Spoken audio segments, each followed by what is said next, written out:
On to some other reflections you might have about PKSOI. What do you think has been your most rewarding experience there? Oh, watching the growth and coalescing of PKSOI into a very highly efficient, highly functional organization.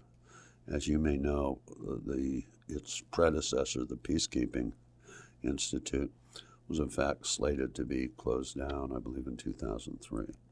But instead, under the leadership of some superb directors, and I've had the opportunity to work under Colonel Cardos, and then for the last couple of weeks under Colonel Smyth, the idea that their strategic vision of what the Army needed to do, how PKSOI could support that, and how to position PKSOI so that it could, was just truly inspiring.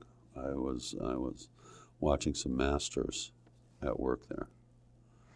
Where do you see PKSOI in the near future? If there's anything that you think they will accomplish, and then where do you see them in the long range? Oh, well.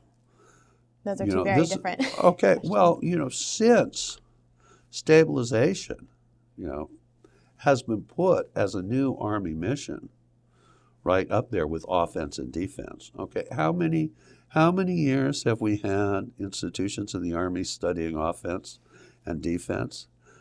Stabilization, nobody has all the answers right now. I see a long and fruitful life for PKSOI, whether it is gathering lessons learned from other stabilization operations, whether concerning how to insert these lessons learned and develop the theories to insert them into the doctrine and training, or how we're going to do the operational integration of these. What does it actually mean to a unit in the field?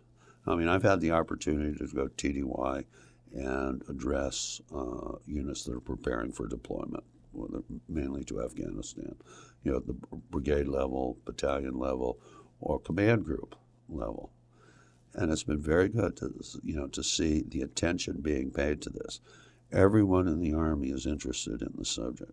PKSOI has established itself as a leader in the subject. And I fully expect that things are going to be getting much busier in PKSOI rather than less, as the worth of this organization receives a broader and greater appreciation. How do you feel the Army has benefited from the work that PKSOI has done? Oh, well, the Army, I'm sorry, I'm almost speechless, because the impact that PKSOI has had is we had a lot of people that were looking for how to do it. We've got this task. How are we going to do it? So whether from PRTs in Anbar to PRTs in Nuristan to people that were engaged in tsunami relief, PKSOI are the go-to people for what do we do? Where do we look it up? Who do we get in contact with?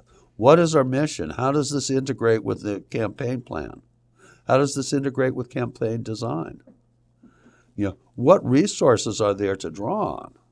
And PKSOI has been an amazing, I'm going to say my military and civilian colleagues, I'm putting myself out of this, has been an amazing lodestone for the Army and the U.S. military in general as it gets onto these missions. I mean, I'm just truly speechless at the depth and breadth of the impact that PKSOI has had and is having and will have. Very well. What does PKSOI bring to the table that is unique from any other organization that you personally have worked with? Okay. Well, here's one of the big strengths. Is PKSOI, well, we have a director, okay, and we have a deputy, and then we have the various directors of the different sections. It's also a very flat organization in the sense that virtually everyone in there is a colonel, or at least the serving military officers are colonels.